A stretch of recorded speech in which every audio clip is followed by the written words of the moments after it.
Hello friends, welcome to मौसुमी रान्नाघर। এই আজকে আমি নিয়ে এসেছি আমলকির আচার বানাবো। দেখে দেখুন, আমলকিগুলো আমি সেদ্ধ করে নিয়েছি।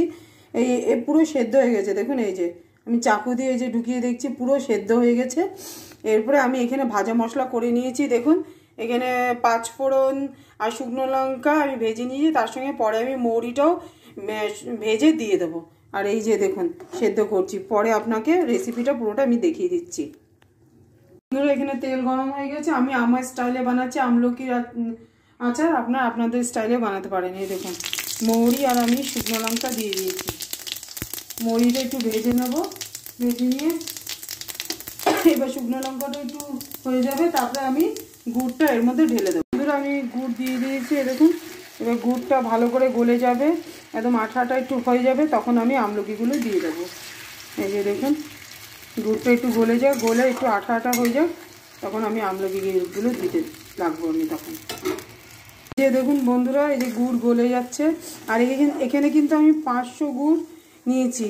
এখানে আমার আমলকি রয়েছে 700 আমলকি রয়েছে, আর এখানে আমি 500 গুড় নিয়েছি। লাগলে আমি আরও গুড় দেবো। তা আমার একটু টক টক ঝাল ঝাল মিষ্টি মিষ্টি ভালো লাগে দেখে আমি লঙ্কাটা একটু বেশি দিয়েছি। আপনাদের আন্দাজ মতন লঙ্কা দেবেন, যার যেরকম ভালো লাগে। এবার এটা একটু ফুটে উঠবে, একদম আঠা আঠা হয়ে আসবে, তখন আমি আমলকি দেবো। আর যে মশলাগুলো আমি ভেজেছিলাম সেগুলো গুঁড়ো করে নিয়েছি, সেটা দিয়ে দেবো এর মধ্যে। এই যে দেখুন, গুড়টা গলে গেছে, এই যে এরকম এক তারের হয়ে যাবে এবার গুড়টা, তখন আমি আমলকি দিয়ে দেবো, আর তার সঙ্গে মশলাটা আমি দিয়ে দেবো। এই যে দেখুন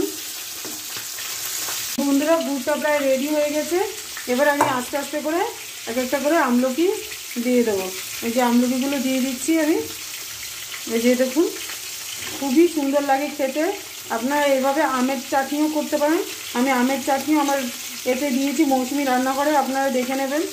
এই যে দিয়ে দিচ্ছি। এরপর আমি মশলাগুলো কিছুগুলো ছাড়িয়ে গেছে। দেখুন, কিছু কিছু আমলকিগুলো একদম ছাড়িয়ে গেছে, তাতে কোনো অসুবিধা হবে না। মশলা ভালোই ঢুকে যাবে এর মধ্যে, খুবই সুন্দর মশলা ঢুকবে। এরপর আমি মশলাগুলো দিয়ে দেবো। এই যে ভাজা মশলাটা আমি দিয়ে দেবো। এই যে দেখুন, আর ঠিক নামানোর আগে একটু ভাজা মশলা দিয়ে আমি নামিয়ে দেবো। দেখুন বন্ধুরা, কেমন কালার এসছে, খুব সুন্দর কালার এসছে। মানে ধোঁয়াটার জন্য মানে দেখা যাচ্ছে না যতদূর দেখছি।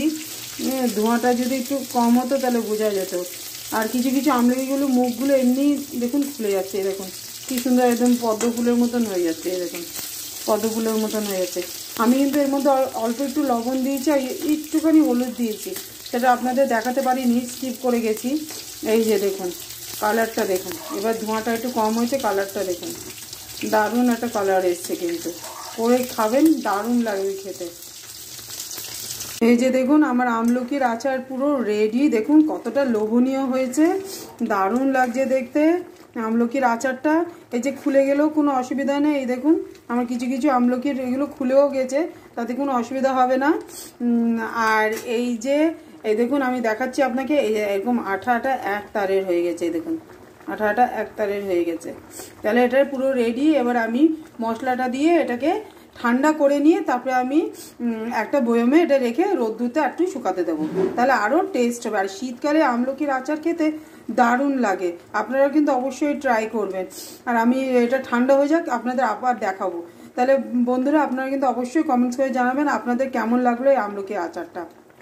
তাহলে বন্ধুরা, এই যে দেখুন, এই যে আমার এটা আমলকিটা ঠান্ডা হয়ে গেছে, কি সুন্দর হালকা হালকা একটু গরম আছে। আর উপর থেকে আমি এই মশলাটা ছড়িয়ে দিচ্ছি, আরও টেস্টফুল হবে, দারুণ লাগছে খেতে।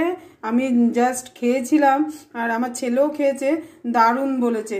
তাহলে বন্ধুরা, অবশ্যই কিন্তু আমাকে জানাবেন যে আপনাদের এই আমলকির আচারটা কেমন লাগলো। Tata, bye bye.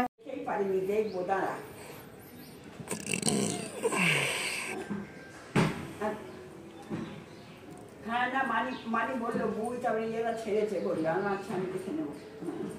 চুরির সঙ্গে তো আমার ফোনের লিঙ্ক আছে, বুঝলি তো, দেখতে পাবো।